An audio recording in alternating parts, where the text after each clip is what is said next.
decided to walk down the alley. It didn't seem like the most pleasant of routes. Perhaps the silence of its corridors would allow me to think for a bit. I walked for a while with my head down, lost in thought. After a few minutes, I realized I had not yet reached the end of the alley. I looked up to gauge the distance left, only to find that I was standing between miles and miles of fences on either side of me. I turned to look behind me, only to find the same thing. Seemingly endless miles of fences. I reached for the top of the fence, but found that it was just out of my reach. I jumped for the top of the fence, and found that it was just out of my reach. I dug my hands in the cracks of the fence and began to climb, and found that the top was just out of my reach. Didn't matter how long I climbed, both the bottom and the top of the dark brown fence remained at the same distance. Panic reared its ugly head for a moment, but I fought it down and decided to experiment. I began climbing again, but this time kept my eyes on the ground. I was clearly making progress, for the ground was getting further away.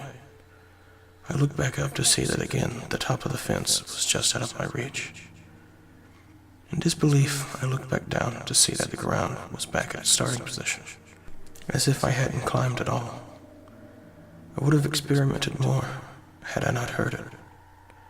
The rapid clawing against the fence, the gurgling and gnashing of unseen teeth, the confounded giggles and laughter spawned forth from an unknown agent somewhere far in the darkness of the endless fences. I steadied myself to get a reading of its location. It was behind me some ways. I gazed towards the sounds in an attempt to spot whatever it was, but at an instant night and heavy snowfall hindered my vision. So quickly had the environment changed that I let out a quick squeal. The unknown agent mimicked me. It was closer. I took a step back as the darkness of night reached closer to me as if it were the unknown agent itself. The sounds grew closer and closer. The fences on either side of me began to shake and rattle. The snow was now a full-blown blizzard, or so it would seem. Closer and closer these elements creeped at an increasing rate. It was almost upon me when... silence. Dead silence. The wretched sounds had stopped. The fences were still, and the snow had stopped falling. But the darkness was there. It loomed just a few feet in front of me.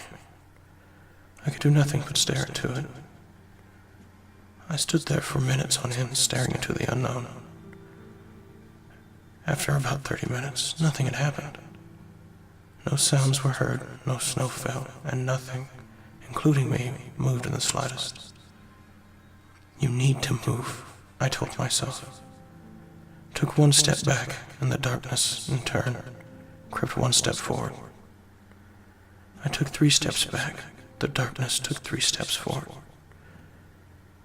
A chill ran down my spine as I realized I could be stepping backwards into another darkness. Panicked, I turned my head swiftly to glance behind me. Miles and miles of fences, nothing more. I turned back around. Impossible. The thing was impossible. Too many legs with too many joints. Too many arms with too many fingers. A gnarled, charred, and twisted body with no room for any working organs. The mouths upon the fingers and toes bit the air in a frenzy. The small and seemingly useless tendrils that sprouted from its chest excreted a foul, pink-colored mush. Everything about the creature was impossibly monstrous, except the face. Its eyes, ears, nose, and mouth were all very much human. Its expression read that of a lost child, looking worried and even a little sad.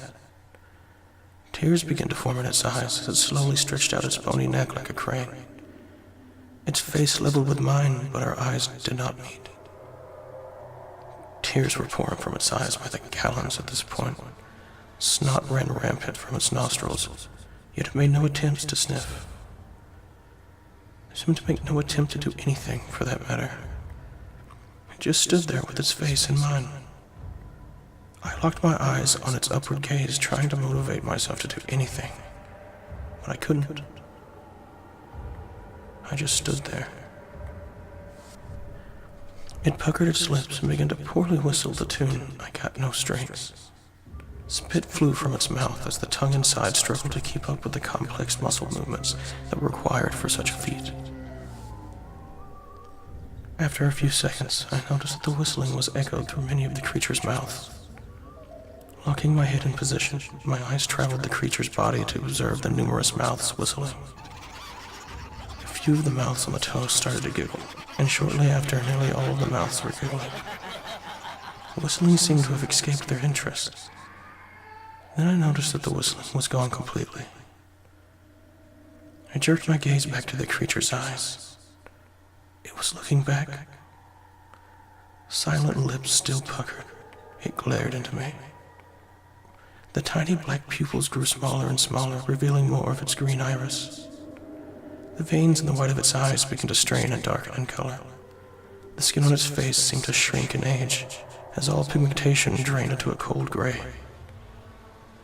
It began to smile, slowly transforming its lips into a twisted grin that seemed to reach further than the limits its face would allow. The skin around the mouth cracked, and the lips began to bleed as the smile stretched. Its yellow teeth were splattered red by its self-inflicting smile. I was so fixed on the horror that I hadn't noticed it begun to climb on me. Like a snake to its prey, its various limbs contorted and wrapped around me. It constricted my arms and legs together as it embraced me in a bastardized hug. Its chest tendrils squirmed between our joined bodies as it continued to wrap me in its grasp. Even if I had decided to move, I no longer could. My head was locked in place by one of its arms. I could feel the breath of the small mouths that littered its fingers against my face. It grew more rapid as a few fingers reached from my scalp to my eyelids. Gently the mouth snipped into them and began to pull. Then nothing. The rapid breathing stopped. The constricting stopped. Everything stopped. I stood there with the creature smiling at me. I could hear a few bones snap and crack as it stretched its long neck upward, pulling its head towards the sky. The neck kept traveling until I lost track of the head behind its body. Within a second, it whipped its face back into mine and began screaming. Its face shook as what can only be described as the cries of hell's citizens poured out in a torrent that deafened the memories of any prior noise. Its other mouths chimed in with their own screams and wails. Some of them pleaded for their life, others confessed to sins long since past as if being tortured for their information. The cries of babies came from the mouths around my ear, while a distant child could be heard begging its father for forgiveness. Mothers cried, fathers scorned, preachers preached. Every source of human anguish was being issued forth from all around me as the creatures continued to scream bloody murder into my face. Its eyes were now completely iris with but a small speck for a pupil, and flesh stripped off of its chin as teeth began to rot and drop from its mouth. All the while it smiled. At this point I began to scream as well. I screamed in unison with the creature as pure horror shot like needles throughout my body. I cried in terror as I tried to shut my eyes to the hideous sight, but the mouths that had nipped my eyelids would allow no such thing. My screams were empowered as the mouths began to pull said eyelids until they slowly began to rip. I could feel the blood trickle down my face and into my eyes as they were removed from me. My gaze was eternally locked with his. My screaming gave way to frantic pleading. I begged it to release me from its nightmare. It just kept screaming. I offered it the lives of those closest to me. It just kept screaming. I asked it to kill me, but it just kept screaming, without ever taking a breath. After a while, I could do nothing more than sob. My eyes stung and my ears bled as the creatures in its many mouths carried out its symphony of terror. Giggles began to escape my lips as what was left of my sanity slipped from my grasp. The giggling gave way to the laughter of a madman. Before long, the creature's screams were drowned out by my own cackling. My fear had been replaced by pure joy as the many mouths' cries of pain fell upon my ears as if they were the funniest damn things I'd ever heard. I could not control myself. I made kissy faces and flickered my tongue at the creature for reasons that are far beyond me. After a few minutes, I noticed that the mouths had joined me in my laughter. I choked down my laughter and let my body go limp as I grinned into the eyes of the beast. At this, the creature ceased its screaming. Amidst the roaring laughter of the mouths, the creature uttered the strangest of things to me before I passed out. I know that you never forgets Charlie.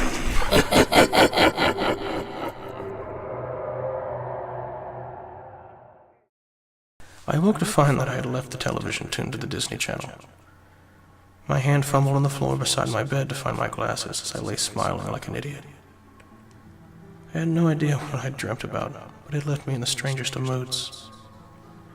Try as I might, I couldn't recall a single thing from the dream. I sat up in bed to check my voicemail. There was one from Tommy asking me to come see him as soon as I got the chance. Reluctantly, I crawled out of bed, got dressed, and proceeded to walk to his place. Along the way, I began to notice that I could not recall the last few days. The further I walked, the less I remembered. I tried to remember where I was born, but could not. I tried to remember where I worked, but could not. I tried to remember who Tommy was, but I could not. I looked at the world around me, but there was not a single thing about it that I remembered. I had no idea what I was doing or where I was going. I scanned the area for a path that seemed pleasing and spotted an alleyway between two buildings.